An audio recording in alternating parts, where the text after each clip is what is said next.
Hi friends, ఈరోజు నేను lobster masala curry చేస్తున్నాను. ఇది బగారా రైస్లోకి కానీ, పలావ్లోకి కానీ, వైట్ రైస్లోకి కానీ చాలా బాగుంటుంది. లాబ్స్టర్ అంటే ఏం లేదండి, ఫ్రాన్స్ లాగానే ఉంటుంది, కానీ ఇది చాలా పెద్దగా ఉంటుంది. ఇది ఒక్కోటి వెయిట్ 1/2 kg అంత వెయిట్ ఉంది. ఇప్పుడు నేను చూపించేది మాత్రం 1/2 kg కన్నా ఎక్కువే ఉందండి. నియర్ కేజీ వెయిట్ ఉంది. ఇది చాలా పెద్దది, చాలా బాగుంటుందండి. టేస్ట్ కూడా. ముందుగా దీన్ని ఇలా కట్ చేసుకుందాము.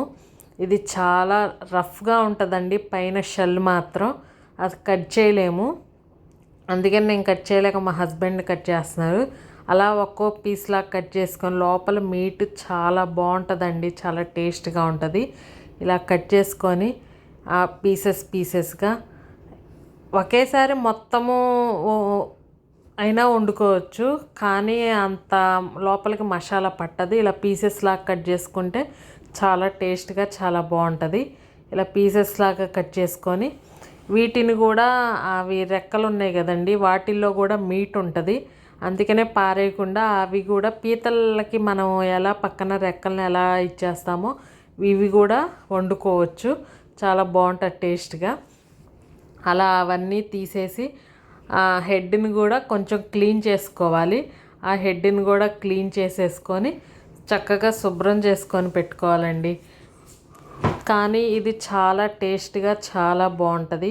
ఒక్కసారి మీరు ట్రై చేయండి. నేను ఇదిగోండి హెడ్ని కూడా ఇదంతా క్లీన్ చేసేసి ఇలా మొత్తాన్ని క్లీన్ చేసుకొని ఉప్పు, పసుపు, నిమ్మరసం వేసుకొని 2 times నేను 3 times క్లీన్ చేసుకున్నాను. క్లీన్ చేసుకొని అలా పెట్టుకుందాము. ఇప్పుడు ఈ హెడ్ని కూడా బాగా క్లీన్ చేసి లోపల మీట్ అనేది ఉంటుందండి, హెడ్ని మాత్రం పారేయబాకండి. ఇప్పుడు వీటిని ఒక బౌల్లో వేసుకొని నేను ముందుగా దాంట్లో కొంచెం పసుపు, కొంచెం ఉప్పు వేసుకొని కలిపి ఒక్కసారి ఉడికించుకుందామండి. ఆ మీట్ అనేది ఉడికిద్ది. ఒకేసారి మసాలాలో వేస్తే బాగోదు, కొంచెం స్మెల్గా ఉంటుంది. కాబట్టి నేను అందుకని ఒక్కసారి పొయ్యి మీద పెట్టుకొని ఒక 10 minutes 15 minutes ఇలా ఉడికించుకుంటున్నాను. ఆటోమేటిక్గా దాంట్లోనే వాటర్ వస్తుందండి, మళ్ళీ వాటర్ ఏమి వేయవసరం లేదు. ఆ వాటర్కి దాంట్లో ఉన్న మీట్ అంతా ఉడికిపోయిద్ది. ఇది కూడా అచ్చం ఫ్రాన్ టేస్ట్ లాగానే ఉంటుందండి, వేరే ఇంకా ఏ టేస్ట్ ఉండదు, కానీ చాలా బాగుంటుంది. సీ ఫుడ్ అనేది హెల్త్కి చాలా మంచిదండి, చికెన్ కన్నా వాటికన్నా. అందుకనే మీరు ఒకసారి ట్రై చేయండి. అలా మొత్తం ఉడికించుకున్న తర్వాత నేను మట్టి పాత్ర పెట్టుకొని మసాలా కర్రీ చేసుకుందాము. ఇప్పుడు మట్టి పాత్ర పెట్టుకొని దాంట్లో కొంచెం ఆయిల్ వేసుకుంటున్నాను. ముందుగా నేను మసాలాను రెడీ చేసుకున్నానండి. మసాలా అంటే ఏమి లేదండి, కొబ్బరి, అల్లం, వెల్లుల్లిపాయ పేస్ట్ లాగా చేసుకొని అవి ఫస్ట్ ఆయిల్లో 2 tablespoons వేసుకుంటున్నాను. మసాలా బాగా వేగితే బాగుంటుందని నేను ఫస్ట్ ఎప్పుడైనా ఏదైనా నాన్ వెజ్ కర్రీలోకి నేను మసాలాను ముందు ఆయిల్లో ఫ్రై చేస్తాను. అలా ఒక 5 minutes 10 minutes కొంచెం పచ్చివాసన పోయేంత వరకు అలా ఫ్రై చేసుకోండి.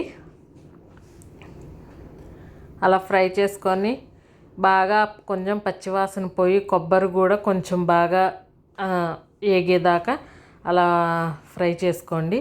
నేను దాంట్లో ముందుగా తరిగిన ఉల్లిపాయ ముక్కలు వేసుకుంటున్నాను. అవి కూడా వేసుకొని ఆ మసాలాలో ఫ్రై చేసుకొని ఆ ఉల్లిపాయ ముక్కలు ఏగటానికి నేను కొంచెం పసుపు, కొంచెం ఉప్పు వేసుకుంటున్నానండి. ఆ కొంచెం పసుపు, ఉప్పు, ఆ ఉప్పుకి ఉల్లిపాయ ముక్కలు త్వరగా వేగుతాయి. అందుకనే నేను ఆల్రెడీ లాబ్స్టర్లో నేను ఉప్పు, పసుపు వేసి ఉడకబెట్టాను కదండి, అందుకని దీంట్లో కొంచెమే వేసుకున్నాను.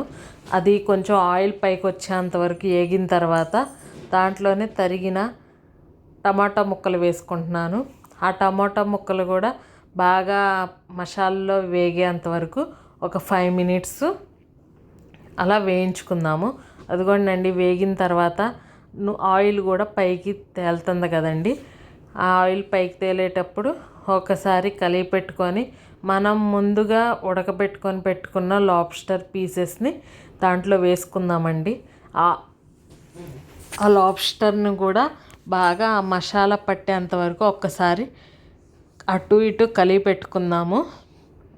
నేను షెల్తో సహా వేసి కూర వండేసేస్తున్నానండి. చాలా బాగుంటుంది.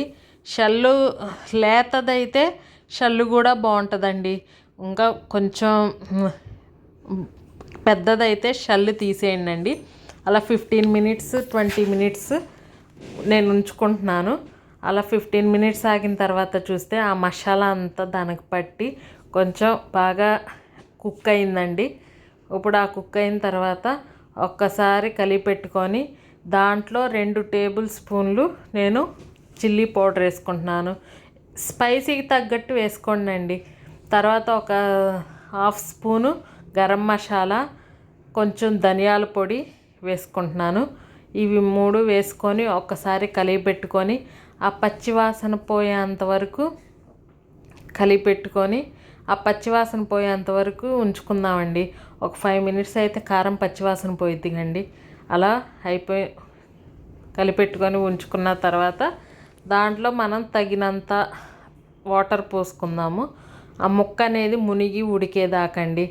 ఆ మసాలా కారము అదంతా పట్టేదాకా ఒక్కసారి కలిపి పెట్టుకొని ఇంకా ఫైనల్గా ఆ ముక్క మునిగేంతవరకు పెట్టుకొని ఒక 10 మినిట్స్ 15 మినిట్స్ సిమ్లో పెట్టుకొని మూత పెట్టుకొని కుక్ చేసుకోండి.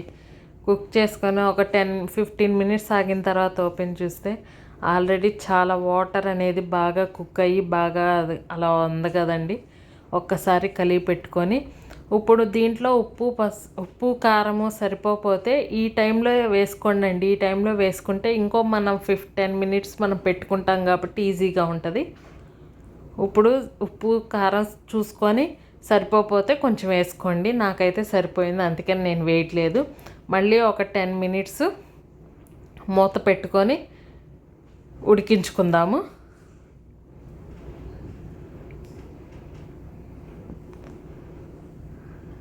అలా 10 మినిట్స్ ఆగిన తర్వాత చూస్తే వాటర్ కూడా అంతా బాగా ఇంకిపోయి బాగా కుక్ అయిపోయింది. గ్రేవీ లాగా వచ్చింది కదండి. ఇప్పుడు ఈ టైంలో ఒక 5 మినిట్స్ ఇంకా కొంచెం ఒక్కసారి కలిపి పెట్టుకొని ఒక 5 మినిట్స్ అలా ఉంచుకొని ఇంకా ఈ టైంలో చాలండి. ఇలా ఆపేసుకున్న తర్వాత ఒక 5 మినిట్స్ అలా ఉంచుకొని ఫైనల్గా కొత్తిమీరని వేసుకొని గార్నిష్ చేసుకుందాము. కొత్తిమీర ఎంత ఎక్కువ వేసుకుంటే అంత మంచిదండి. నేనైతే ఎక్కువే వేస్తున్నాను. కొత్తిమీర వేసుకొని ఒక 2 మినిట్స్ ఆ కొత్తిమీరను కూడా అలా ఉడికేంతవరకు ఇంకా ఆపేసుకుంటామే. ఇంకా ఆపేసుకొని తీసుకొని సర్వ్ చేసుకుంటామే. ఇది బగారా రైస్లో కానీ వైట్ రైస్లో కానీ పలావ్లో కానీ చాలా బాగుంటుంది. ఆ రోజు నేను బగారా రైస్ చేశాను. దాంట్లో ఇది వేసుకొని తింటే సూపర్ టేస్ట్ అండి. సూపర్గా యమ్మీగా ఉంది. మీరు ఒకసారి ట్రై చేయండి. చాలా బాగుంటుందండి. లాబ్స్టర్ సీ ఫుడ్ చాలా హెల్త్కి మంచిదండి. చాలా సూపర్ టేస్ట్ ఉంది. మీరు ఒకసారి ట్రై చేయండి. ట్రై చేసి కామెంట్లో నాకు ఎలా వచ్చిందో చెప్పండి. మీరు ఎప్పుడైనా లాబ్స్టర్ని తిన్నారు? నేనైతే ఇది ఫస్ట్ టైం అండి. నేను వండటం కూడా ఫస్ట్ టైమే, తినటం కూడా నేను ఫస్ట్ టైమే. చాలా బాగుంది. మీరు ఒకసారి ట్రై చేయండి. దీంట్లో చింతపండు పులుసు అలాంటివి ఏం పొయ్య అవసరం లేదండి. సూపర్ ఉందండి. మీరు ఒకసారి ట్రై చేయండి. ఎలా ఉందో నాకు కామెంట్లో తెలియచేయండి. అలాగే ఈ వీడియో అనేది మీకు నచ్చినట్లయితే ప్లీజ్ లైక్ చేయండి, షేర్ చేయండి, అలాగే సబ్స్క్రైబ్ చేయండి. మరిన్ని వీడియోస్ కోసం సబ్స్క్రైబ్ చేసుకోండి. Thank you for watching.